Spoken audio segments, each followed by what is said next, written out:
அன்போடு கூட வாழ்த்தி வரவேற்கிறேன். ஒரு நாள் காலையில் பனிப்புகார். அந்த பனிப்புகார் அப்படியே இருக்கும்போது குருவிகள் பாட ஆரம்பிக்கிறது. அது மத்தியில் ஒரு சூரியனுடைய பொற்கதிர் வீசுது. மரத்தில் இருக்கிற அந்த கிளைகளிலிருந்து தண்ணீர் சொட்டு சொட்டாக விழுகிறது. பழங்களெல்லாம் பார்க்கிறதற்கு தங்களை குதூகலித்து கொண்டிருக்கிறது.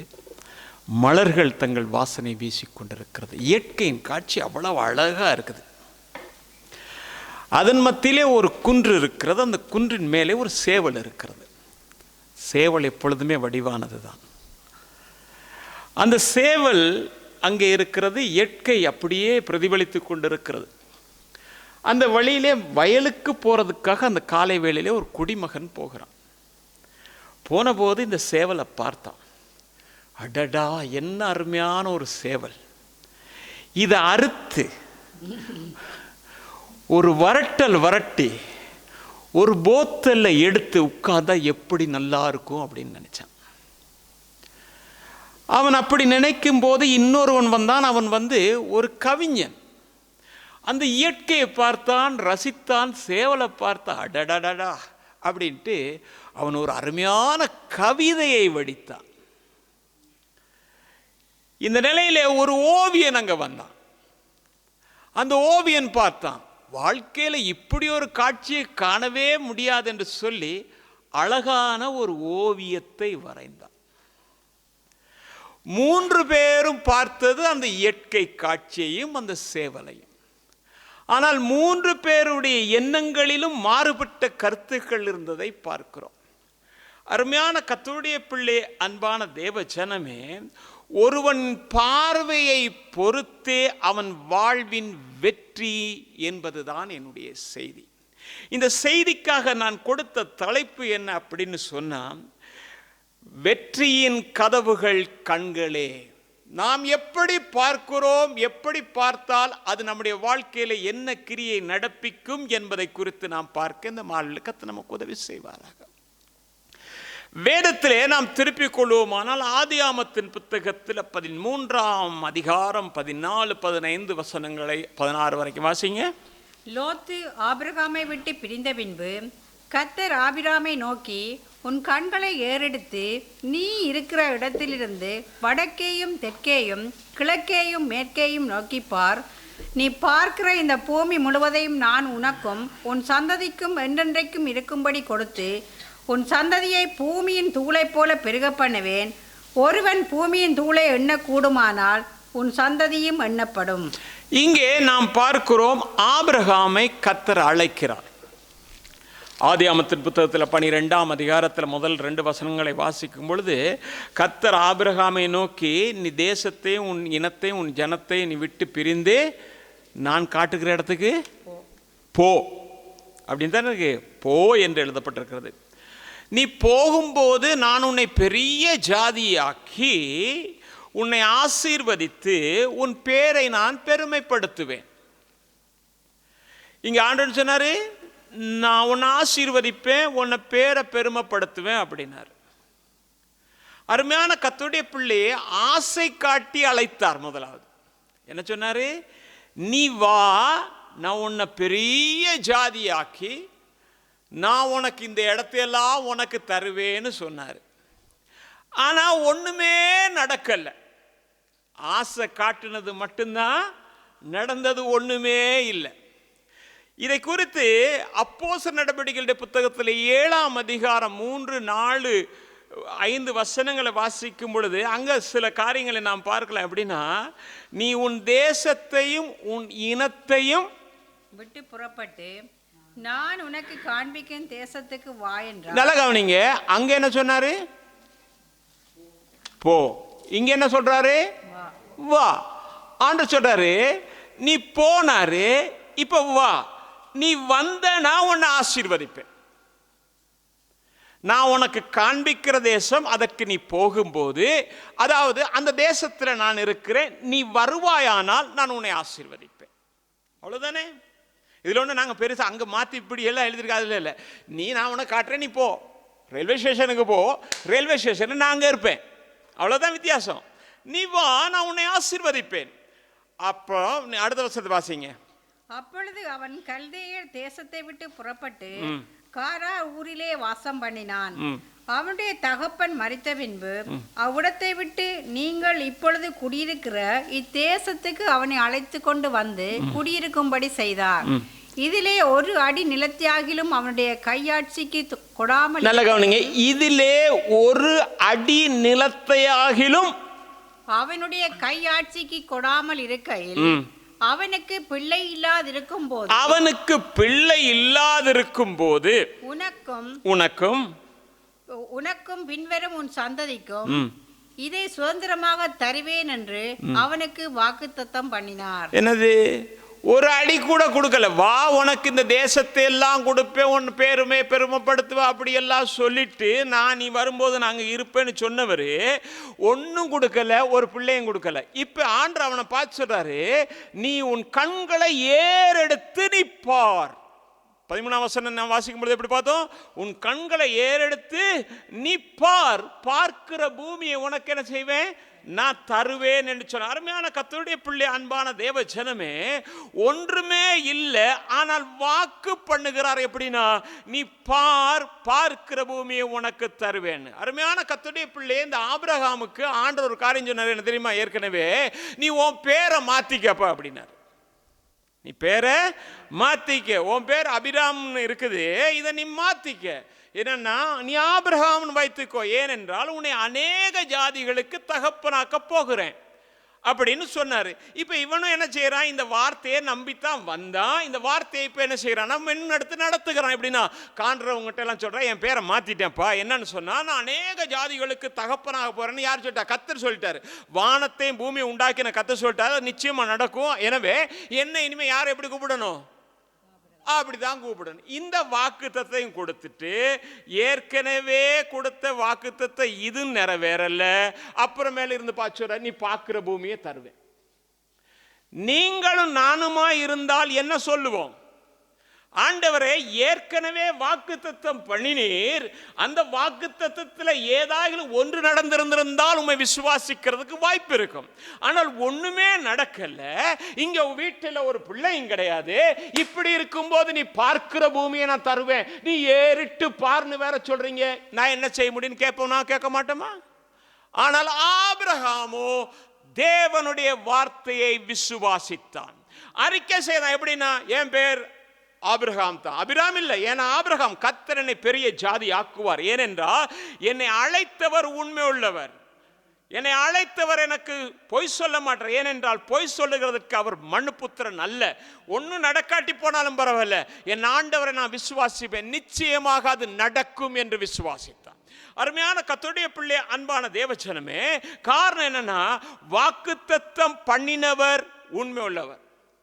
வாக்குத்தத்தம் பண்ணினவர் உண்மை உள்ளவர், அவர் வாக்கு மாறவே மாட்டாரு.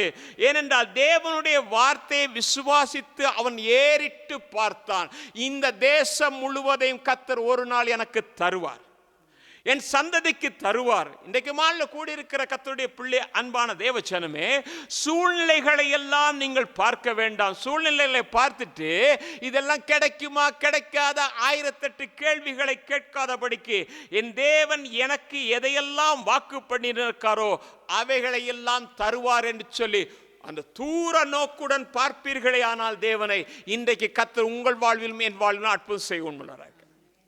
சில நேரங்களை பார்த்தீங்கன்னாக்கும் சில பெருசுங்க இருக்குது, பெருசுக்கிட்ட பார்த்தீங்கன்னாக்கும் போயிட்டு வயசு போன ஆள்கிட்ட நீங்கள் ஏதாவது நல்ல ஒரு துணியை கொண்டு போய் கொடுங்க, கொடுத்த உடனே அது என்ன செய்யும் தெரியுமா?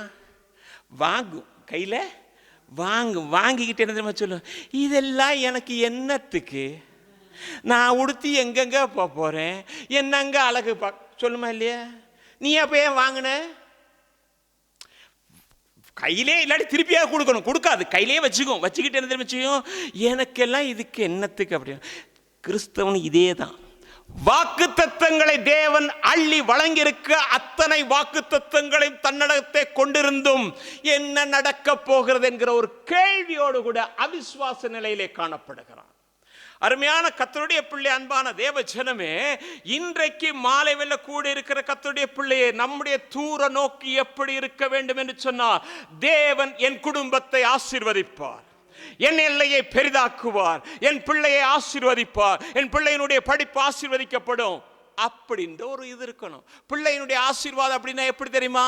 இன்னைக்கு டாக்டர் ஆகணும், இன்ஜினியர் ஆகணும், இவ்வளவுதான். யாராவது நினைப்பீங்களா ஊழியக்காரன் ஆகணும்னு? ஒரு ஊழியக்காரனாக நினைப்பீங்களா? இல்ல. நல்லதன்னு நினைக்கணும். எப்படி தெரியுமா? என் பிள்ளை இந்த சமுதாயத்துக்கு ஏற்றவனாக இருக்கணும், இந்த சமுதாயத்தில் ஒரு சீர்திருத்தவாதியாக இருக்கணும், இந்த சமுதாயத்தில் ஒரு நல்ல எழுத்தாளனாக இருக்கணும், அவன் இப்படி வரணும் அப்படி வரணும் சொல்லி நம்முடைய கற்பனைகள் இருக்குமே ஆனால் தேவன் அதை ஆசீர்வதிப்பார். அவன் ஒரு புரட்சியாளனாக, அப்படியா இருந்தா புரட்சியாளன் கர்த்தருக்குள்ள இருக்கிறவங்க செய்யலாமா? அப்படிதானே இன்னைக்கு? அப்படியெல்லாம் செய்யக்கூடாது. அரசியல் போலாமா? போகக்கூடாது. மார்ட்டின் லூதர் கிங் 39 வருடம் தான் இந்த உலகத்திலே வாழ்ந்தான். அவன் வாழ்ந்தும் இன்றைக்கு உயிரோடு கூட இருக்கிறான். எப்படி என்று சொன்னால், எனக்கு ஒரு கனவு இருக்கிறது என்று சொன்னான். அந்த கனவை தான் இன்றைக்கும் தேடிக்கொண்டிருக்கிறார்கள். அந்த கனவை நோக்கித்தான் முன்னோக்கி கொண்டு போகிறார். இனவெறி பிடித்த ஜனங்கள் மத்தியிலே தேசத்திலே ஒற்றுமை வேண்டும் என்கிற ஒரே குரலோடு கூட நின்றான். அவன் ஒரு ஊழியக்காரனாகவும் நின்றான். அவங்க அப்பா ஒரு ஊழியக்காரன், அவனும் ஒரு பாஸ்டர் தான். ஆனால் கடைசியில சூடு வாங்கும் வரைக்கும் தன்னுடைய இலட்சியத்தில் அகிம்சையோடு கூட காரியம். ஏன் நம்ம பிள்ளைகள் இப்படி சமுதாயத்தில் ஒரு மாற்றத்தை கொண்டு வரக்கூடாது? நாம் என்னைக்கா யோசிக்கிறோமா? இல்ல. ஏதாவது கிடைச்சினா, சம்பாரிச்சினா, போட்டுச்சினா, வாயில போட இருந்தா இல்ல. இந்த தேசம் உங்களையும் என் பிள்ளைகளையும் நம்பி இருக்கிறது. தேவன் நமக்கு அதுக்காகத்தான் இந்த உலகத்தில் வைத்திருக்கிறார். நாம் தேவனை குறித்து சாட்சி கொடுக்கிறோம், பரலோக ராஜ்யத்தை குறித்து கொடுக்கிறோம். ஆனால் நல்ல எழுத்தாளர்கள் உருவாக வேண்டும், சத்தியத்தை குறித்து எழுத வேண்டும். இந்த உலகத்திலே மாற்றத்தை என்னைக்கா யோசிக்கிறீங்களா? அப்படிப்பட்ட நல்ல சிந்தனைகளோடு கூட தூர நோக்குடன் உங்கள் பிள்ளைகளை பாருங்க. என் பிள்ளை ஆசீர்வதிக்கப்படணும், நல்ல விஷயங்கள் நடக்கணும், அந்த பிள்ளைகளுடைய வாழ்க்கையில் குடும்பத்தில் நல்ல காரியம் நடக்கணும். இதெல்லாம் நாம தூர நோக்குடன் பார்க்கணும். என்னுடைய தொழில் ஆசீர்வதிக்கப்படணும், என் கையின் பிரயாசங்கள் ஆசீர்வதிக்கப்படணும். அப்படிப்பட்ட வாஞ்சையை நம்ம இருக்கணும். நம்முடைய வாழ்க்கையில் எப்படி தெரியுமா? சிலருடைய வாழ்க்கையில் எப்போ பார்த்தாலும் ஆண்டவர் என்னத்தை செய்தார், என்ன ஆண்டவர் வாக்குத்தத்தம் எடுக்க. உபாகமத்தின் புத்தகத்தில் 28ஆம் அதிகாரம் 8ஆம் வசனத்தில் சொல்றது, நான் உன் களஞ்சியத்தையும் நீ கையிடுகிற எல்லாவற்றையும் நான் ஆசீர்வதிப்பேன் சொல்லியிருக்காரா இல்லையா? இது யாருக்கு சொன்னாரு? நமக்கு தான் சொன்னாரு. இதை வச்சுக்கிட்டு வாசிச்சுட்டு களஞ்சியத்தில் எல்லாம் ஆசீர்வதி. ஆனால் எங்க ஆசீர்வதிக்க போறாரு? ஒண்ணுமே நடக்காதே, ஒண்ணுமே நடக்காதே. ஒரு பக்கம் ஆசீர்வாதத்தை பற்றி பேசுறது, இன்னொரு பக்கம் அது நடக்காதே. யாரு தெரியுமா இன்றைக்கு கிறிஸ்துவ நிலைமை எப்படி தெரியுமா? சாரிபாத் விதவையின் நிலைமையில் இருக்கிறாங்க. சாரிபாத் விதவை எப்படி தெரியுமா? 2 விறகு பொறுக்க. எதுக்காக பொறுக்கிறேன்? சாப்பிட்டு சாகிறதுக்கு. அவ்வளவுதானே சொன்ன. சாப்பிடணும், சாகணும். அருமையான கர்த்தருடைய பிள்ளை, அன்பான தேவஜனமே, சாப்பிட்டு சாகிறதுக்காக உன் களஞ்சியத்தை நான் ஆசீர்வதிப்பேன், உன் ஆளை ஆசீர்வதிப்பேன், உன் எண்ணெய் ஆசீர்வதிப்பேன். அப்படித்தானே வேதத்தில் சொல்லி இருக்குது. அப்படியா இருந்தா இதை எனக்கு கர்த்தர் நிறைவேற்றுவார் என்ற அந்த நம்பிக்கை இருந்தால் தூர நோக்கோடு பாரு. கர்த்தர் என் குடும்பத்தை ஆசீர்வதிப்பார், என் எல்லையை விருத்தாக்குவார். அதுதான் தேவனுடைய பிள்ளைகளுக்கு அழகு. அருமையான கர்த்தருடைய பிள்ளை, அன்பான தேவஜனமே, பிள்ளைகள் இந்த உலகத்தில் நல்ல படிப்போடு வரணும். அது மட்டுமல்ல, இந்த உலகத்திலே அவர்கள் எப்படி முன்னோடிகளாக இருக்கணும், மற்றவர்களுக்கு முன்னோடிகளாக இருக்கணும், சமுதாயத்துக்கு ஒரு எடுத்துக்காட்டாக இருக்கணும்ன்றது நம்முடைய வாழ்க்கையில் இருக்கணும். சில நேரங்களில் பார்த்தீங்கன்னு சொன்னால் நம்முடைய பிள்ளைகளை குறித்து நாம் எப்படி பார்க்கிறோம் பாருங்க. சில நேரங்கள் பிள்ளைகளை குறித்து கூட சில நேரம் பிரச்சனைகள் வரலாம், போராட்டங்கள் வரலாம். ஆனால் நம்முடைய பார்வை எப்படி இருக்குன்னா, பாலியாங்கியச்சோ உலகத்திலேயே பெரிய சபை அவருடைய சபை தான். அந்த சபையில் ஒரு நாள் ஒரு அம்மா வந்தாங்க. வந்து பாஸ்டர் சொன்னாங்க, பாஸ்டர் என் பிள்ளைய சின்ன வயசுல இருந்து நான் எப்படி வளர்த்தேன்னு சொன்னா, சத்தியத்தில் தான் வளர்த்து ஆளாக்கி எல்லாம் செஞ்சா. இப்ப நைட்ல அவ நைட் கிளப்புக்கு போயிட்டு நல்லா குடிச்சிட்டு அவ வீட்டுக்கு வரும்போது அந்த அலங்கோலமான உடுப்பை பார்க்கறதுக்கு என்னால சகிக்கவே முடியல. அந்த பிள்ளை எடுத்துக்கிட்டாலும் பாலியாங்கி சொன்னார், என்ன தெரியுமா, நீ இந்த வார்த்தையை யூஸ் பண்ணாத, இதை சொல்லாத. அந்த பிள்ளையை இனிமேல் ஒரு ஊழியக்காரியாக நிற்பார், தூர நோக்குடன் நிற்பார். பார்க்க ஆரம்பித்தால் அதே சபையில் அவளை ஒரு ஊழியக்காரனாக கத்து நிறுத்தினார். ஒரு நாள் ஒரு புருஷன் டெய்லி குடிச்சிட்டு வந்து அடிப்பான். அடிச்சா இந்த அம்மா தாங்கி இந்த அம்மா ஜெபிக்குது, அவன் மாற்றமே ஒன்றும் இல்லை. பாஸ்டர் போயிட்டு சொல்லி, பாஸ்டர் என்ன பாஸ்டர் எவ்வளவு உபவாசம் இருந்து ஜெபிச்சாலும் ஒன்றும் வருதில்லை, நீங்களும் ஜெபிக்கிறீங்க நானும் ஜெபிக்கிறேன், அடி வாங்குறதுல குறையும் இல்லை, எந்த நாளும் குடிக்கிறான் பாஸ்டர். பாஸ்டர் சொன்னார், சரி இப்போ எல்லாம் ஜெபிச்சு முடிஞ்சு தானே, இன்னையிலேருந்து ஒரு புது காரியத்தை செய்வோமா? சொல்லுங்க பாஸ்டர், செய்கிறேன். இன்னையிலேருந்து அவன் நீ குடிக்காரனா பார்க்காத, அவன் குடிச்சிட்டு வரட்டும், உன்னை அடிக்கட்டும், நீ பார்க்காத. நீ எப்படி பாருனா அவனை ஒரு தேவ தூதனாக பாரு, அவனுக்கு நீ பணிவிட செய், அவனுக்கு அன்பை தெரிவி, அவன் நிச்சயமாக மாறுவான்னு சொல்லி அவங்க ஆரம்பித்தாங்க. இந்தியாவில் தான் நடந்தது. ஆரம்பித்தாங்க. அதே போல அந்த தூர நோக்குடன் விசுவாசத்தோடு கூட பார்த்தாங்க. கர்த்தர் அற்புதம் செய்தார். இன்றைக்கு மாலை கூடி இருக்கிற கர்த்தருடைய பிள்ளையே, சில நேரங்களில் சரீர சுகம், நம்முடைய சரீர சுகத்தில் சிலர் எப்போ பார்த்தாலும் சொல்லுவா, எனக்கு அது இருக்குது, எனக்கு இது இருக்குது, எனக்கு அப்படி இருக்குது, எனக்கு இப்படி, இதைத்தான் பல்லவியாக இருக்கும். எப்படி? நான் யாரும் குறை சொல்ல, நான் சொல்கிறேன், நம்முடைய வாழ்க்கையில் எல்லாருக்கும் என்னது, நமக்கு அது இருக்குது. ஆனால் ஆண்டவர் என்னுடைய தேவன், அவருடைய சரீரமாக நான் இருக்கிறேன், தேவ ஆவியானவர் எனக்குள்ளே இருந்தால் தேவன் எனக்கு சுகம் தருவார் என்று எத்தனை பேர் தூர நோக்கோடு கூட பார்க்கிறீர்கள்? நான் ஆரம்பத்தில் சொல்லியிருக்கேன், நான் ரட்சிக்கப்படாத ஒரு சகோதரி எனக்கு ஒரு நாள் காலையில், நான் காலெல்லாம் இப்படி ஒரு மாதிரி இழுத்து நடக்கும்போது கேட்டாங்க, நான் எனக்கு காலெல்லாம் வலிக்குது. அப்படி யார் சொன்னதுன்னு கேட்டாங்க. இல்லை எனக்கு தந்து, இன்னையிலேருந்து நீ சொல்லாத, எனக்கு கால் வலி இல்லை நீ சொல்லு. அவங்க சொன்னாங்க, அவங்க ரட்சிக்கப்படலை, ஞானஸ்நானம் எடுக்கலை, பரிசுத்த விஷயம் இயேசு விஷயம் ஒன்றும் இல்லை சொன்னாங்க. என்ன தெரியுமா? நீ சொல்லு, அது உனக்கு இருக்காது. இன்றைக்கு வரைக்கும் கர்த்தர் நடத்திக்கிட்டு தான் இருக்காரு.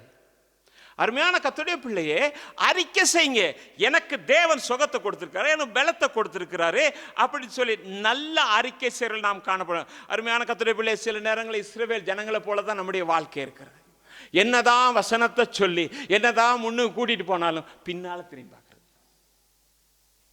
எங்க திரும்பி பார்க்கறது? பின்னால தான் பார்க்கும், முன்னால பார்க்கவே பார்க்காது. நீங்க வேதத்தில் வாசித்து பார்ப்பீங்கன்னா தெரியும். யாத்திராகமத்தின் புத்தகத்தில் 14ஆம் அதிகாரம் 10ஆம் வசனம் வாசிங்க. பார்வோன் சமீபித்து வருகிற போது இஸ்ரவேல் புத்திரர் தங்கள் கண்களை ஏறெடுத்து பார்த்து எகிப்தியர் தங்களுக்கு பின்னே வருகிறதை கண்டு மிகவும் பயந்தார்கள். என்னது? எகிப்தியர் பின்னால யார் பார்த்தது? இஸ்ரவேல் ஜனங்கள். ஏன் எங்க பார்க்கணும்? முன்னுக்கு பார்க்கணும். எங்க பின்னால பிசாசு பரட்டு, அந்த வியாதி இப்படி வருது, அது வருது, இது வருது, இந்த பிரச்சனை வருது, அந்த முன்னால பார்த்து போ. ஏனென்றால் உன்னை அழைத்த தேவன் உன்னை முன்னால் வழி நடத்துகிறார், உனக்கு பின்னாலே அவர் பாதுகாப்பாகவும் இருக்கிறார். வேதத்தில் வாசித்து பார்ப்பீங்கன்னா யாத்திராகமத்தின் புத்தகம் 14ஆம் அதிகாரம் 19ஆம் வசனத்தை வாசிங்களே. அப்பொழுது இஸ்ரவேலரின் சேனைக்கு முன்னாக நடந்த தேவதூதனானவர் விலகி அவர்களுக்கு பின்னாக நடந்தார். அவர்களுக்கு முன்னால போன கர்த்தர் பின்ன அடுத்த வசனம் நீங்க பாத்தீங்கன்னா ஒன்றோடு ஒன்று சேர விடாதபடிக்கு நடுவில் வந்து நின்றுட்டாரு.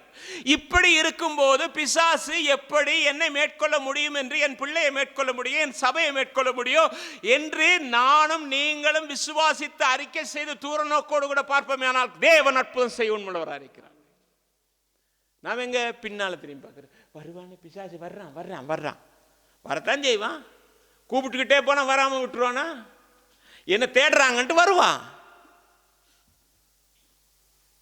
முன்னால பாருங்க, எனக்கு ஒன்றும் இல்லை, என் இயேசு எனக்கு பரிபூர்ண வியாதி இருக்க. அதை பற்றி பேசாதீங்க, அதை பற்றி நினைக்காதீங்க, தைரியமா இருங்க, தேவன் அற்புதராக இருக்கிறார். அருமையான கர்த்தருடைய பிள்ளை, அன்பான தேவ. அப்ப பயம், ஒரே பயம், பிசாசு வருவான், பிசாசு. வேதம் என்ன தெரியுமா சொல்லுது? நீங்க பாருங்க, 1 யோவான் 4ஆம் அதிகாரம் 18ஆம் வசனம். அன்பிலே பயமில்லை, பூரண அன்பு பயத்தை புறம்பே தள்ளும். பயமானது வேதனை உள்ளது, பயப்படுகிறவன் அன்பில் பூரணப்பட்டவன் அல்ல. எந்த அன்பு? கர்த்தர் மேல அன்பு இருந்தால் நமக்கு ஒரு பயமும் இல்லை. அவர் மேல பூர்ண அன்பு வைத்திருந்திருந்தால் எனக்கு ஒன்றுமே இல்லை. ஏனென்றால் அவரை அறியாமல் எனக்கு ஒன்றுமே நடக்கிறதில்லை. அருமையான கர்த்தருடைய பிள்ளை, அன்பான தேவஜனமே, நாம் ஒன்று மட்டும் சொல்லிக்கோ, உலகத்தில் இருப்பவனிலும் எனக்குள் இருக்கிறவர். இதை மட்டும்தான் சொல்ல தெரியும். எனக்குள்ள இருக்கிறவர் பெரியவராக இருந்தா என்னை இப்படி தீங்குகளுக்கு அனுமதிப்பாரோ? அனுமதிக்க மாட்டார். நல்ல விசுவாசத்தோட கூட இருங்க. ஏனென்றால் வேதம் சொல்லுகிற 2 தீமோத்தேயு 1:7 தேவன் நமக்கு பயமுள்ள ஆவியை கொடாமல் பலமும் அன்பும் தெளிந்த புத்தியும் உள்ள ஒரு ஆவியை கொடுத்திருக்கிறார். அருமையான கர்த்தருடைய பிள்ளை, அன்பான தேவஜனமே, அப்படி கொடுத்திருக்கும் போது இன்றைக்கும் என்னுடைய வாழ்க்கையிலே ஒரு பயம் என்னை தாக்கிக் கொண்டிருக்கிறது என்று சொன்னால் அதற்கு காரணம் என்னவென்றால் ஆவிக்குரிய கண்கள் இன்றும் திறக்கப்படவில்லை. சூழ்நிலைகள் மட்டும்தான் எனக்கு தெரியுதுன்னா ஆவிக்குரிய கண்கள் திறக்கப்படலை. யார் யாரோ ஏதோ ஒரு செய்தியை சொன்னான் என்று சொல்லி நம்பி எனக்கும் அது நடக்கும் என்று நினைக்க வேண்டாம். ஏனென்றால் நாம் ஆராதிக்கிற தேவன் நம்மை பாதுகாக்க உண்மையுள்ளவராக இருக்கிறார்.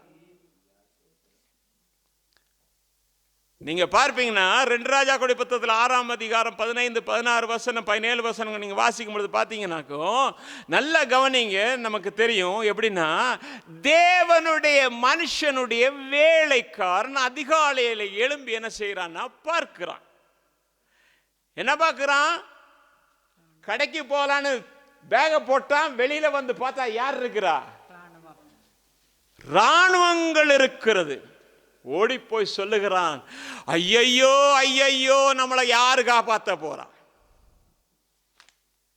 நல்ல கவனிங்க, தேவனுடைய மனுஷனோடு கூட இருக்கிற வேலைக்காரன் யாராக இருக்க வேண்டும் என்றால் அவனும் தேவ மனுஷனாகத்தான் இருக்கணும். தமிழ்ல என்னமோ சொல்வாங்களே, பூவோட சேர்ந்த என்னது, இது நாறுது, அது வாசம் அடிக்கணும். இந்த பூ வாசனை அதுல அடிக்கணும். அப்படிதானே? ஊழியக்காரனோடு இருக்க போட்டிருக்க எப்படி, தேவனுடைய மனுஷனுடைய வேலைக்காரன் அப்படியா இருந்தா அவனும் தேவ மனுஷனாகத்தான் இருக்கணும். உதாரணத்துக்கு நீங்க பாத்தீங்கன்னு சொன்னா, எலிசா எலியாவின் கைகளுக்கு தண்ணீர் வார்த்த சாப்பாத்தின் குமாரனாகிய எலிசா என்று எழுதப்பட்டிருக்கிறது. அவன் என்ன செஞ்சிருக்கிறான்? வேலைக்காரனாகத்தான் அவனுக்கு பணிவிடை செய்திருக்கிறான்.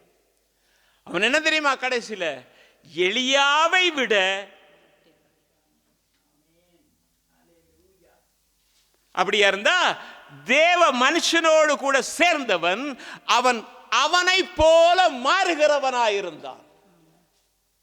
சொல்லுவாங்க, உன் நண்பன் யார் நீ சொல்லு, நீ யார் நான் சொல்றேன். ஏன்னா அந்த பழக்க வழக்கங்கள் என்ன செய்யும், உனக்குள்ள சேர்ந்துரும். மோசே அவனுடைய வேலைக்காரனாக யோசுவா இருந்தான். அப்படிதானே? மோசேயின் வேலைக்காரனாக யோசுவான்னு தான் போட்டிருக்கு. என்ன செஞ்சான்? அவன் பின்னாலேயே போறான். போக போக போக போக போக மோசேனுடைய நடையை பார்க்கிறான், மோசேனுடைய முகத்தை பார்க்கிறான், மோசே தேவனோடு பேசுகிறத பார்க்கிறான். இப்படியே அவன் வாழ்க்கை மாறும்போது மோசே மரித்த பிறகு அவனுடைய இடத்துல இவன் வந்த நிற்கிறான். யோசுவா அப்படிதான். இவன் வேலைக்காரன் என்ன செய்கிறா, தேவனுடைய மனுஷன் தான். காலையில் எழுந்தோட நடுங்கிறான், கடு கடு கடு நடுங்கிறான். ஏன்னா இவனுடைய கண்கள் இன்னும் குருடாக்கப்பட்ட நிலையிலே இருந்தது. உடனே எலிசா ஆண்டோடு ஜெபம் பண்றான், ஆண்டவரே ஆண்டவரே, என் கூட இத்தனை வருஷமா இருந்தோ, எத்தனையோ இடத்துல வந்தோ, எத்தனையோ அற்புதத்தை பார்த்தோ, எத்தனையோ அதிசயத்தை பார்த்தோ, இன்னும் இவனுடைய கண்கள் குருடாக்கப்பட்டிருக்கிறது. உங்க வாழ்க்கையில என் வாழ்க்கையில இதே நிலைமை தாங்க. என்ன தெரியுமா, கர்த்தர் எத்தனையோ அற்புதங்களை செய்திருக்கிறார், அதிசயங்களை செய்திருக்கிறார், நன்மையை செய்திருக்கிறார். இன்னும் அவிசுவாசம் என்கிறது நம்மோடு கூட ஒட்டி கொண்டுதான் இருக்கிறது. அது நம்ம விட்டு போகணும். காரணம் என்ன தெரியுமா, கண்கள் குருடாக்கப்பட்டிருக்கிறது. ஜெபம்னா ஆண்டரே கண்கள் திறந்த உடனே பார்க்கிறேன், எப்படி இருக்கு ரதங்கள். இது எனக்கு எப்பயோ தெரிஞ்சிருந்தா நான் பயந்துருக்க மாட்டேனே. எப்பயோ தெரிஞ்சிருந்தா நான் பயந்துருக்க மாட்டேனே. எனக்கு தெரியாம போச்சு, ஏன்னா கண்கள் இல்லை. அதுதான் வேதத்தில் பார்த்தீங்கன்னா 2 கொரிந்தியர் 4ஆம் அதிகாரம் 4ஆம் வசனத்தில் சொல்லப்பட்டிருக்குது, இப்பிரபஞ்சத்தின் தேவனானவன் அவருடைய மனக்கண்களை என்ன செஞ்சிருக்கான், குருடாக்கி வச்சிருக்கான். ஆவிக்குரிய கண்கள் திறக்கப்படணும். விசுவாச கண் திறக்கப்படணும். தூர நோக்கோடு கூட பார்க்கணும்.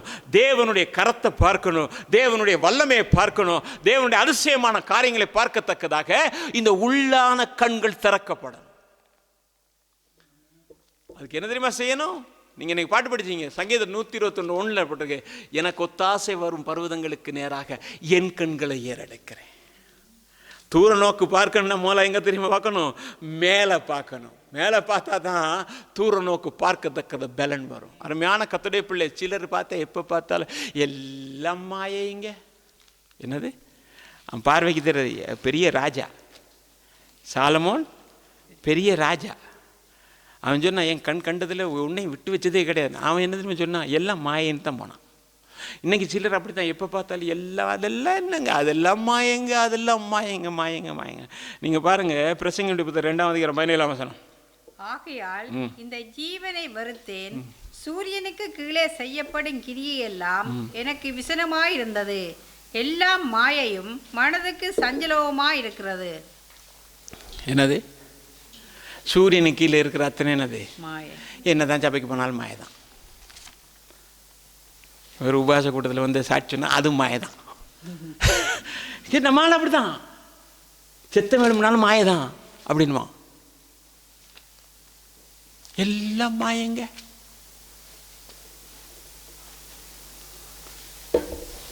அதுக்கு சங்கீதக்காரன் சொல்றேன் எப்படி தெரியுமா? சங்கீதம் 119:37 மாயையை பாராதபடி, மாயையை பாராதபடி நீர் என் கண்களை விலக்கி, நீர் என் கண்களை விலக்கி உமது வழிகளில் என்னை உயிர்ப்பியும். இந்த மாயை பார்க்குறவன் எல்லாம் செத்த நிலையில தான் இருப்பான். மாயை பார்க்குறவன் அவன் செத்த நிலை, ஒன்றுமே பிரயோஜனம் இல்லைங்க. எல்லாமே எல்லாருக்கும் வர்ற மாதிரி தான் நமக்கு வந்துச்சிங்க ஒரே பாட்டு. அவன் சொல்றான், மாயை பாராதபடிக்கு என் கண்களை விளக்கணும் ஆண்டவரே. நான் அதை பார்க்கவோ அதை கேட்கவோ அதன்படி நடக்கவோ இல்லாதபடிக்கு என்னை உயிர்ப்பித்து என்னை வழி நடத்தும் ஆண்டவரே. இன்னைக்கு தேவ பிள்ளைகள் கேட்க வேண்டிய ஒரு காரியம். நீங்க பார்த்தீங்கன்னாக்கும் என்னாமத்தின் புத்தகத்தில் 13ஆம் அதிகாரம் 26 30 வரைக்கும் வாசிங்க. அவர்கள் பாரான் வனாந்தரத்தில் இருக்கிற 33 வரைக்கும் வாசிங்க. காதேசுக்கு வந்து மோசே, ஆரோன் என்பவர்களிடத்திலும் இஸ்ரவேல் புத்திரராகிய சபையார் எல்லாரிடத்திலும் சேர்ந்து அவர்களுக்கும் சபையார் அனைவருக்கும் சமாசாரத்தை அறிவித்து தேசத்தின் கனிகளை அவர்களுக்கு காண்பித்தார்கள். அவர்கள் மோசேயை நோக்கி, நீர் எங்களை அனுப்பின தேசத்துக்கு நாங்கள் போய் வந்தோம். அது பாலும் தேனும் ஓடுகிற தேசம்தான், இது அதனுடைய கனி.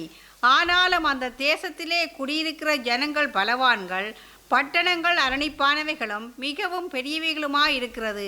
அங்கே ஏனாக்கின் குமாரரையும் கண்டோம். அமலேக்கியர் தென்புறமான தேசத்தில் குடியிருக்கிறார்கள். ஏத்தியரும் எபூசியரும் எமோரியரும் மலைநாட்டில் குடியிருக்கிறார்கள். கானானியர் கடல் அருகேயும் யோர்தான் அண்டையிலும் குடியிருக்கிறார்கள் என்றார்கள்.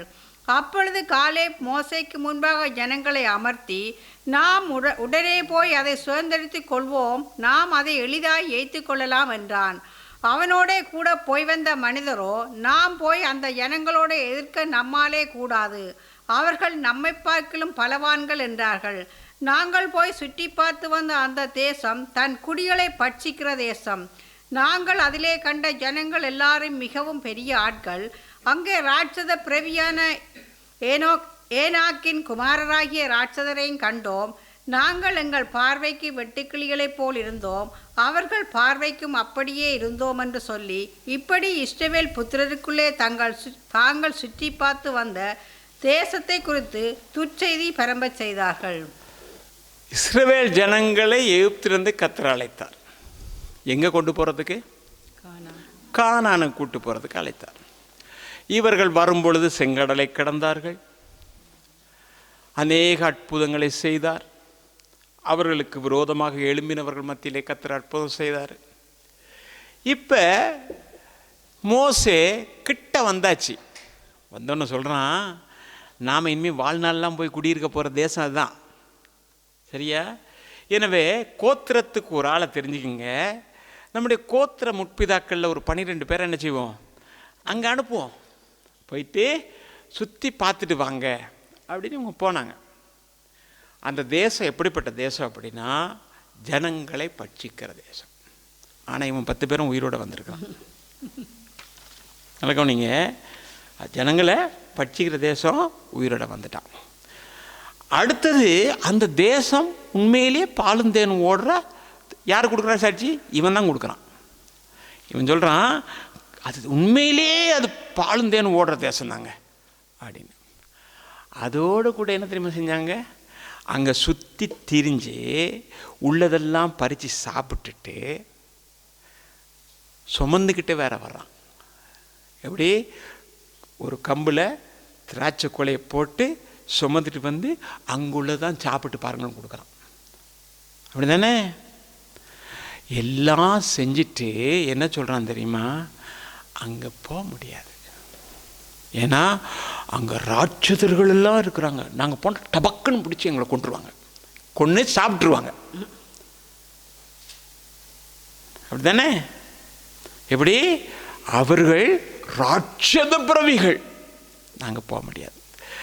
அதெல்லாம் போனாலும் பரவாயில்ல, அவன் உள்ளத்தில் என்ன இருக்குதுன்னு பார்த்துருக்கான் பாருங்க.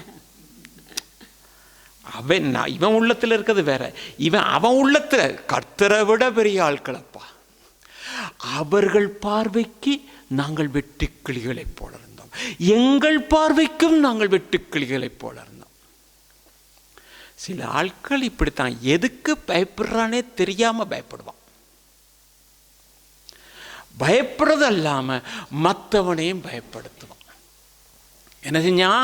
உடனே அந்த ஜனங்களுக்கெல்லாம் துர்ச்செய்தியை சொல்லி, உங்களுக்கு தெரியுமா அங்கே உள்ளதெல்லாம் இப்படித்தாங்க இருக்குது, இந்த மாதிரி இருக்குது, நாங்கள் போகவே கூடாது, நம்மளை கொல்றதுக்காக தான் மோசே கூட்டிகிட்டு வந்திருக்கிறான்.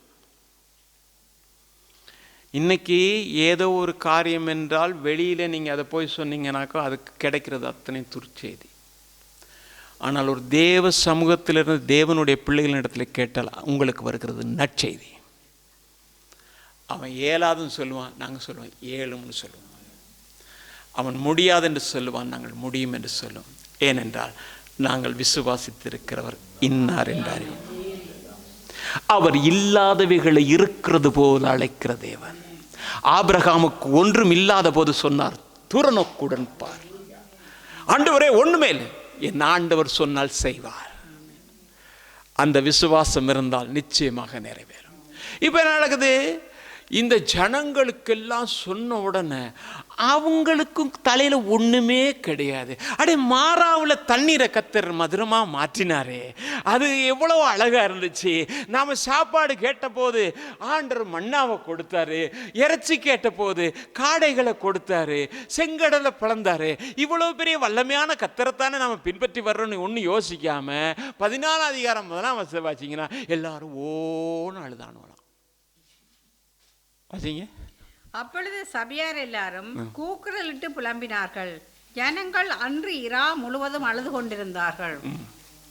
என்னது? ரா முழுவதும் அழுதுகிட்டே இருந்தாங்க. ஐயோ ஐயோ ஐயோ, நாங்கள் அநியாயமாக வந்துட்டோமே. இவன் எப்போ பார்த்தாலும் அறிக்கை செய்வான். ஒன்று என்ன தெரியுமா?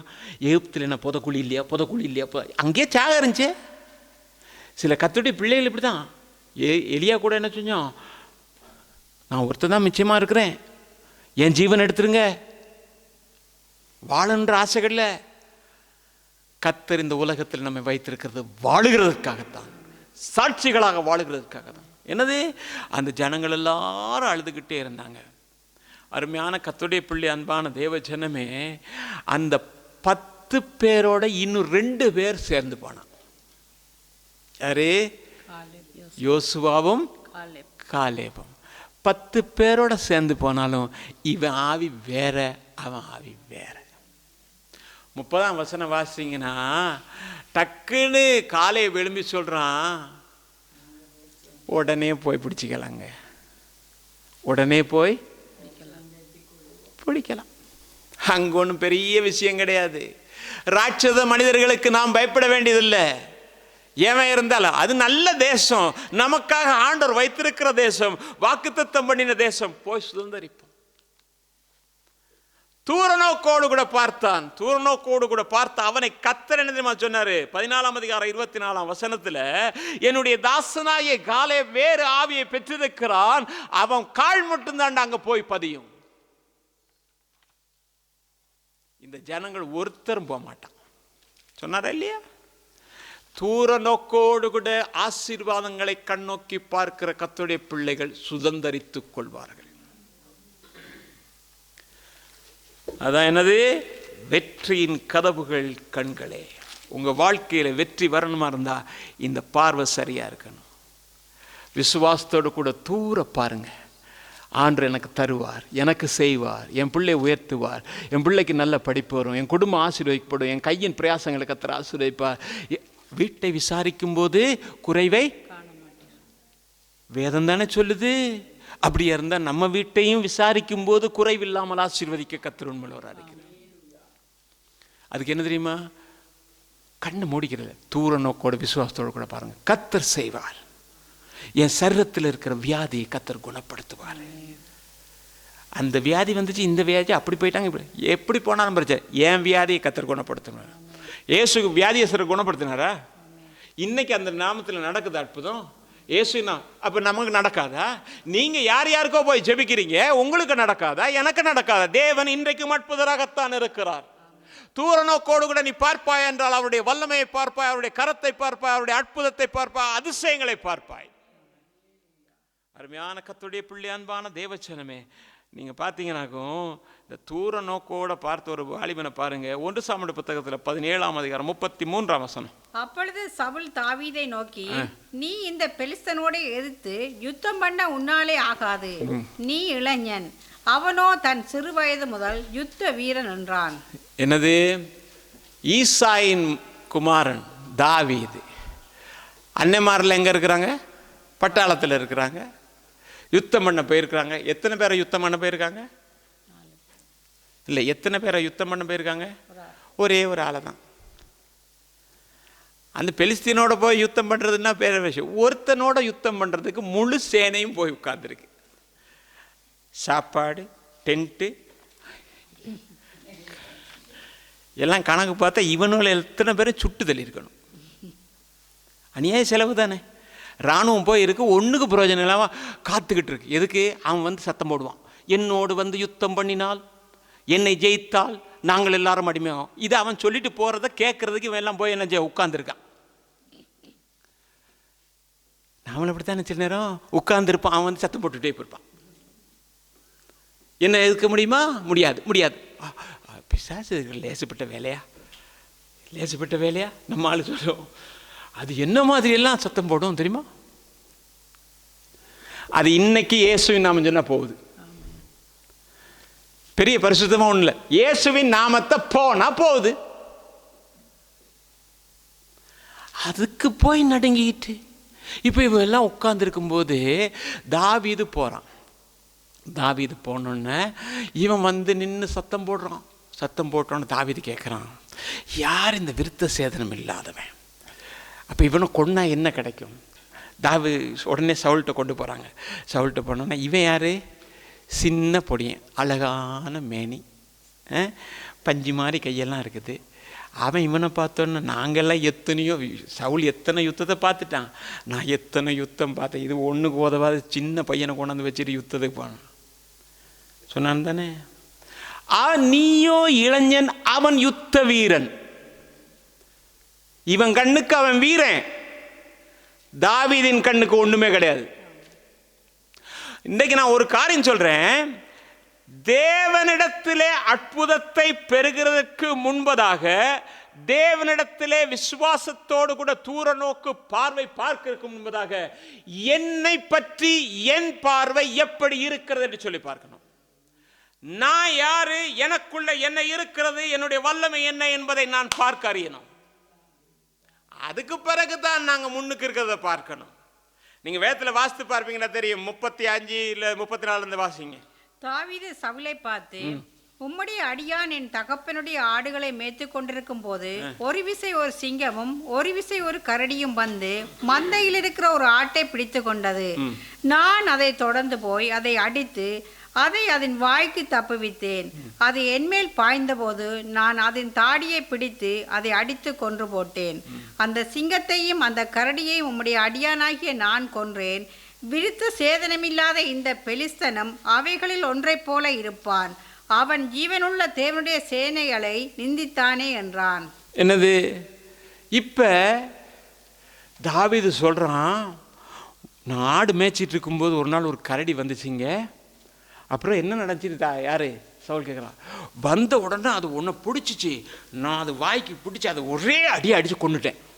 யார் நடுங்கிறா தெரியுமா? இப்போ சவுல் நடுங்கிறான். அடே சின்ன பொடிய நேரத்தை நீ அவ்வளோ பெரிய வேலையை செஞ்சியா? அது மட்டும் இல்லை, இன்னொன்று சொல்கிறேன் என்ன தெரியுமா?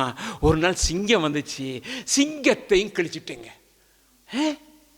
நீ அப்படின்னா உடனே போகலாம், உடனே போகலாம். சில நேரம் விசுவாசி கூட சொல்லும், நீங்கள் ஜெபம் பண்ணுங்க பாஸ்டர், நீங்கள் ஜெபம் பண்ண தான் போகும் அப்படின்னு. விசுவாசிக்கிட்ட நீங்கள் ஜெபம் பண்ணுங்க, இல்லை இல்லை நாங்கள் ஜெபம் பண்ண அது போகாது, நீங்கள் ஜெபம் பண்ணால் மட்டும்தான் போகும்.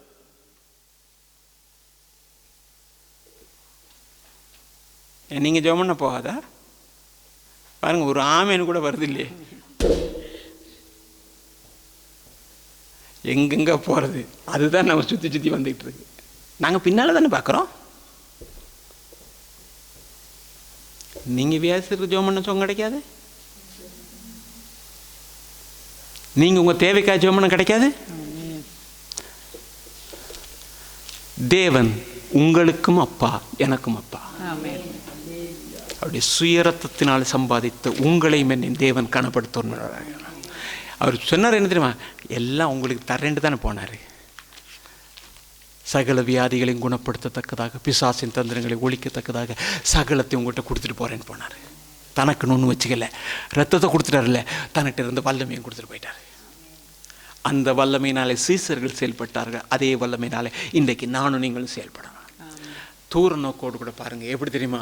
கர்த்தர் அந்த வரங்கள் என்னோட இருக்கிறது, அந்த வல்லமைகள் என்னோட கூட இருக்கிறது. பாருங்க, தாவீது ஒன்றும் இல்லை, நான் போகிறேன்னு போனான். போயிட்டு அவன் என்ன செஞ்சான்? அடிக்கிறதுக்கு முன்னதாக இன்னொரு காரியம் சொன்னான்னு தெரியுமா? இவ்வளவு பலமும் சாதாரணமாக என்கிட்ட வரல. எப்படி தெரியுமா வந்துச்சு? என் ஆண்டவர் என்னோட கூட இருந்தார். வாசிங்க அந்த வசனம், 37ஆம் வசனம். பின்னும் தாவீது, என்னை சிங்கத்தின் கைக்கும் கரடியின் கைக்கும் தப்புவித்த கர்த்தர் இந்த பெலிஸ்தனுடைய கைக்கும் தப்புவிப்பார் என்றான். அப்பொழுது சவுல் தாவீதை பார்த்து போ, கர்த்தர் உன்னுடனே கூட இருப்பாராக. கர்த்தர் உன்னுடனே கூட இருப்பாராக. இவ்வளோ பெரிய காரியம் நடந்திருக்குது அப்படின்னு சொன்னா எப்படி இது நடந்துச்சு தெரியுமா ஐயா? அப்படின்றா, கர்த்தர் என்னோடு கூட இருந்தார். கர்த்தர் அப்போ கூட இருந்தா இவனும் உனக்கு ஒண்ணுமில்லை போ என்று அனுப்புகிறான். அவனை வெட்டி, அவனுடைய தலையை வெட்டி, எதுல? இவங்கிட்ட ஒண்ணுமே இல்லை, அவன் கொண்டாந்த பட்டேன் தான் அவனை வெட்டினது. தேவப்பிள்ளையே, அதனால தான் தாவீது சொல்லுகிறான் எப்படி என்றால், உம்மாலே நான் ஒரு சேனைக்குள்ளே பாய்வேன், உம்மாலே ஒரு மதிலை தாண்டுவேன், என் தேவனாலே எனக்கு எல்லாம் வெற்றி கிடைக்கும். அருமையான கர்த்தருடைய பிள்ளை, அன்பான தேவச்சனமே, முன்னால் இருக்கிற கோலியாத் இவ்வளோ பெரிய ஆளாக இருக்கானே, ஐயோ ஐயோ, அவனுக்கு கொடை பிடிக்கிறதுக்கு ஒருத்தன், அவனுக்கு வாள் பிடிக்கிறதுக்கு ஒருத்தன், இவ்வளோ பெரிய 6 முழம் 9 அடி, எப்படி போகிறது? ஒன்றும் இல்லை, என்னோடு இருக்கிறவர் பெரியவர். அவன் சொல்லிட்டு போனா, நீ நிந்திக்கிற தேவனுடைய நாமத்தில் வர்றேன். இன்னைக்கு அந்த நாமத்தை சுதந்திரித்துக் கொள்வீங்கன்னு சொன்னால் உங்களுக்கு பிசாசு ஒன்றுமே இல்லை. அருமையான கர்த்தருடைய பிள்ளை, அன்பான தேவச்சனமே, அப்படியா இருந்தா இன்றைக்கு நான் உங்களை பார்த்து கேட்குறேன், சூழ்நிலையில் பார்க்காதீங்க. உங்கள் கண்கள் தூரத்தில் இருக்க கர்த்தரை பார்க்கட்டும். 3 வாலிபர்கள் இருக்கிறான். அவனு சொல்கிறான், இங்கே பாரு இங்கே பாருன்னு. அவன் சொன்ன, அங்கே பார்க்க மாட்டேன், அங்கே பார்ப்பேன் அப்படின்னு. நாங்கள் செய்திருக்கிற இந்த சிலையை நீ என்ன செய்யணும்? வணங்கணும். பார்த்தா இங்கே இல்லை, நான் அங்கே பார்க்குறேன். எங்கே? அதுக்கு மேலே ஒன்று இருக்கு, தூரத்தில் ஒன்று. யார்? கர்த்தர் நிற்கிறாரு, அவரை பார்க்குறான். பார்த்து சொன்னா, நாங்கள் ஒன்றும் பயம் கிடையாது. மேலத்தை கொண்டாந்து அடிக்கிறா எல்லாம் சொல்கிறான். இது இப்போ நீங்கள் விழுந்துட்டீங்கன்னா தப்பிச்சிருவீங்க, கடைசி சான்ஸ். இல்லைன்னு எங்கே போவீங்க? நெருப்பு போய். ஒன்றும் பிரச்சனை இல்லையா, நெருப்பில் போடையா. ஏன் தெரியுமா? நான் இங்கே பார்க்கல, அங்கே பார்க்குறேன். அவர் தப்பு வைக்க வல்லவராக இருக்கிறார், அவர் தப்பு வைக்க வல்லவராக இருக்கார். இன்றைக்கி தூர நோக்கணும், பிள்ளைகளை அனுப்பிட்டு என்ன நடக்குமோ தெரியல பிள்ளைகளுக்கு. ஐயோ பாவமோ, கர்த்தர் இருக்கிறார். தூரநோக்கோட பாருங்க. அருமையான கர்த்தருடைய பிள்ளை, அன்பான தேவஜனமே, அப்போ கண்கள் திறக்கப்பட வேண்டுமானால் இன்றைக்கு விண்ணப்பம் பண்ண வேண்டியது உங்களுடையதும் என்னுடையதும் கடமையாக இருக்குது. வாசிங்க லூக்கா 18ஆம் அதிகாரம் 35ஆம் வசனத்திலிருந்து. பின்பு அவர் எரிகோவுக்கு சமீபமாய் வரும்போது ஒரு குருடன் வழியருகே உட்கார்ந்து பிச்சை கேட்டு கொண்டிருந்தான். ஜனங்கள் நடக்கிற சத்தத்தை அவன் கேட்டு இது என்ன என்று விசாரித்தான். நசரேனாகிய இயேசு போகிறார் என்று அவனுக்கு அறிவித்தார்கள். அப்பொழுது அவன், இயேசுவே, தாவீதின் குமாரனே, எனக்கு இரங்கும் என்று கூப்பிட்டான். முன் நடப்பவர்கள் அவன் பேசாமல் இருக்கும்படி அவனை அதட்டினார்கள். அவனோ, தாவீதின் குமாரனே, எனக்கு இரங்கும் என்று மிகவும் அதிகமாய் கூப்பிட்டான். இங்கே நமக்கு தெரிந்த பகுதி எப்படின்னா, எரிகோவுக்கு பக்கத்தில் ஒரு பிச்சைக்கார உட்கார்ந்து பிச்சை கேட்டுக்கிட்டே இருக்கிறான். அவன் யார் அப்படின்னா, அவனுக்கு கண் தெரியாது, குருடனாக இருக்கிறான். இவன் பல வருஷமாக அங்கே உட்கார்ந்துருக்கிறதுனால சூழ்நிலை எப்படின்னு அவனுக்கு தெரியும். திடீர்னு இன்னைக்கு பார்க்குறான், என்னமோ சத்தம் கேட்குது, கொஞ்சம் சத்தம் அதிகமாக கேட்குது. அப்போ ஒருத்தரை கூப்பிட்டு கேட்குறான், வளமையாக இந்த ரோட்டில் இப்படி சத்தம் கேட்டதே இல்லையே, ஆனால் இன்னைக்கு ஏதோ வித்தியாசமாக சத்தம் கேட்குதே, என்னங்க அப்படின்னு. அவன் சொல்கிறான், உனக்கு தெரியுமா, நசரேனாகிய இயேசு இந்த பக்கம் வர்றாரு. இந்த முன்னுக்கு நடக்கிறவங்கெல்லாம் ஓசன்னா ஓசனான்னு நினச்சேன் சொல்லிக்கிட்டு போகிறாங்க. யார் நசரேனாகிய இயேசு கிறிஸ்து? உனக்கு தெரியாதப்பா, அவர் எத்தனையோ முடவர்களை நடக்க வச்சவர், எத்தனையோ ஊமைகளை பேச வச்சவர், எத்தனையோ சூமின கையுடையவர்களை சுகப்படுத்தினவர், எத்தனையோ மனிதர்களை உயிரோடு கூட எழுப்பினவர். 38 வருஷமாக ஒருத்தன் படுத்து கிடந்தான்ப்பா, அவனை கூட எழும்பி போன்னு சொன்னார். எத்தனையோ அற்புதங்களை செய்தார். ஒரு திமிர்வாதக்காரனை அன்றைக்கு சொன்னார், எடுத்துகிட்டு போகணும். அப்படிப்பட்ட ஒரு வல்லமை நிறைஞ்சவர். குருடரின் கண்கள் கூட தொட்டு அவர் சோபாடிச்சிருக்காரப்பா அப்படின்னோடனே இவன் கேட்டுட்டு பார்க்குறான், அவ்வளோ பெரிய ஆளா, அவ்வளோ பெரிய ஆளா, இப்போ இங்கிட்டு போகிறாரா? அவர் போகிறாரா இல்லையான்னு இவனுக்கு தெரியாது, கண்ணுதான் தெரியாதே. சத்தம் போட்டவங்க முன்னால் போகிறாங்க, இப்போ நடுவில் இருக்காரா இல்லையான்னு தெரியாது. இவன் என்ன தெரியுமா சொல்கிறான், தாவீதின் குமாரனே எங்களுக்கு இறங்கும், தாவீதின் குமாரனே எங்களுக்கு இறங்கும், தாவீதின் குமாரனே எனக்கு இறங்கும், எனக்கு இறங்கும், இதை தான் சொல்லிக்கிட்டே இருக்கிறான். இவன் சொல்லும்போது அங்கே இருக்கிற முன்னடப்பாரும் பின்னடப்பாரும் என்ன தெரியுமா சொன்னாங்க, ஏய் இயேசுவை கூப்பிடாத. அவன் சொல்கிறான், நான் கூப்பிட்டாதான் என் கண்ணு திறக்கும். எவனுக்கோ திறந்திருக்காரு, நான் கூப்பிட்டா எனக்கும் திறக்குன்னா நான் கூப்பிட தானே வேணும், நான் கூப்பிடாட்டி அவர் என்னை விட்டு போயிடுவாரு. இவன் சொல்கிறான் கூப்பிடாதுன்னு. முன்னிலும் அதிகமாக அவன் கூப்பிட்டான், தாவீதின் குமாரனே எனக்கு இறங்கும் என்று அவன் கூப்பிடும் பொழுது இயேசு பிச்சைக்காரன் சொல்லிட்டு பார்த்துட்டு போகாமல்ல நிற்கிறாருங்க, நிற்கிறாரு. இயேசுவை கூப்பிட்டா இயேசு நிற்பாரு. இயேசு மேல வாஞ்சியா இருந்தா உன்னை கண்ணோக்கி பார்ப்பாரு. அவர் போகிறார், எரிகோ கிட்ட போகும்போது சகேயு மரத்து மேல இருக்கிறான். அவனுக்கு தெரியல, இவருக்கு தெரியுன்னு. அதே வேளை இயேசு வந்து நிற்கிறாரு, சகேயுவே இறங்கி வா, நீ என்ன பார்க்கணும் நீக்கிற, இறங்கி வாப்பா. இந்த குருடனை பார்த்து கேட்கிறாரு, உனக்கு என்ன வேணும்? ஏனென்றால் அவன் எங்கே உட்கார்ந்திருக்கான்னு சொன்னா, சாபத்துக்கு முன்னதாக உட்கார்ந்திருக்கிறான். எரிகோ என்கிறது ஒரு சாபம். அந்த சாபத்துக்கு முன்னதாக கண்கள் குருடாக்கப்பட்ட நிலையிலே வாழ்க்கையில ஒரு முன்னேற்றம் இல்லாதபடிக்கு, ஒரு மாற்றம் இல்லாதபடிக்கு அவன் இருந்து கொண்டிருக்கிறான். ஆண்டவர் அவனை பார்த்து கேட்கிறாரு, உனக்கு என்ன வேண்டும்? இன்றைக்கு தேவனை சரியாக நீ ஆராதிக்க அல்லது போனால் அவருடைய பெயரை உச்சரிப்பாய் என்று சொன்னா, தேவன் உன் கண்களை திறக்கும் போது உனக்கு என்ன வேண்டும் என்று கேட்பார். அதை நீ சொல்லு, தேவன் அதை நிறைவேற்றி கொடுக்கும் உள்ளவராக இருக்கிறார். ஆண்டவர் கேட்கறது என்னன்னா, ஆண்டவரே, சும்மா ஆண்டவரே எனக்கு இது வேணும் அது வேணும் நீங்க கேளுங்க, தூர பார்வையோட கூட கேளுங்க, கர்த்தர் அதை தர உண்மையுள்ளவராக இருக்கிறார். அப்ப குருடரின் கண்களை கர்த்தர் திறந்தா, இன்னைக்கு எது அதான் சொல்லப்பட்டிருக்கு, கண்கள் திறக்கப்படும் பொழுது என்ன நடக்கும்னா, நம்முடைய ஆவிக்குரிய கண்கள் திறக்கப்படும் போது சங்கீதம் 119:18 சொல்லு, உங்களுடைய வேதத்தில் உள்ள அதிசயங்கள் நான் பார்க்கும்படி என் கண்களை. அதே வேளை நீங்க பாருங்க, சங்கீதம் 19:8 பாத்தீங்கன்னா, கர்த்தருடைய நியாயங்கள் செம்மையும் இருதயத்தை சந்தோஷம், கர்த்தருடைய கற்பனை தூய்மையும் கண்களை. அப்போ இங்கே இருக்கிறத வாசிக்க வாசிக்க வாசிக்க வாசிக்க கண்கள் தெளிவாக்கப்படுகிறது. அது மட்டுமல்ல, கர்த்தருடைய அதிசயங்களை நாம் பார்ப்போம். ஆண்டவர் இதை செஞ்சிருக்காரு, அதை செஞ்சிருக்கா, அப்படி செஞ்சிருக்கா, இப்படி செஞ்சிருக்கான்னு சொல்ல விசுவாசம் வர வர வர வரா என் தேவை அங்கே இருக்கிற அதை சந்திப்பார்ன்ற விசுவாசம் வந்துடும்.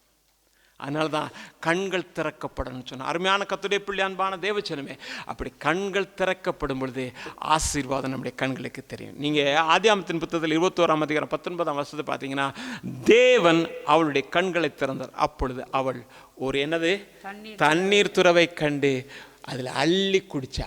அருமையான கர்த்தருடைய பிள்ளை, தண்ணீர் கிறிஸ்துவுக்கு ஒப்பனையாக இருக்குது. நானே ஜீவ தண்ணீர். இன்றைக்கு கர்த்தர் நம்முடைய மத்தியில் இருக்கிறாரு. இன்றைக்கு கண்கள் திறக்கப்பட்டால் நமக்கு ஆசீர்வாதம் நம்முடைய கண்கள். இன்றைக்கு உன் வியாதியா, உன் தேவையா, உன் பிள்ளையுடைய காரியமா, எதுவாக இருந்தாலும் சரி, உன்னுடைய பிள்ளையினுடைய எதிர்காலமா, தூர நோக்கோடு கூட பாரு. கர்த்தர் செய்வார், கர்த்தர் செய்வார். கர்த்தர் சபையா, கர்த்தர் செய்வார். வேலையா, கர்த்தர் செய்வார். எல்லாத்தையும் கர்த்தர் செய்வார். தூர நோக்கோட பாரு, கர்த்தர் அற்புதம் செய்வார். நம்ம எல்லாரும் எழுந்திருப்போமா? கர்த்தர் கண்களை திறந்தால் ஆசீர்வாதம் முன்னால் இருக்கிற நம்முடைய கண்களுக்கு தெரியும். ஹல்லேலூயா.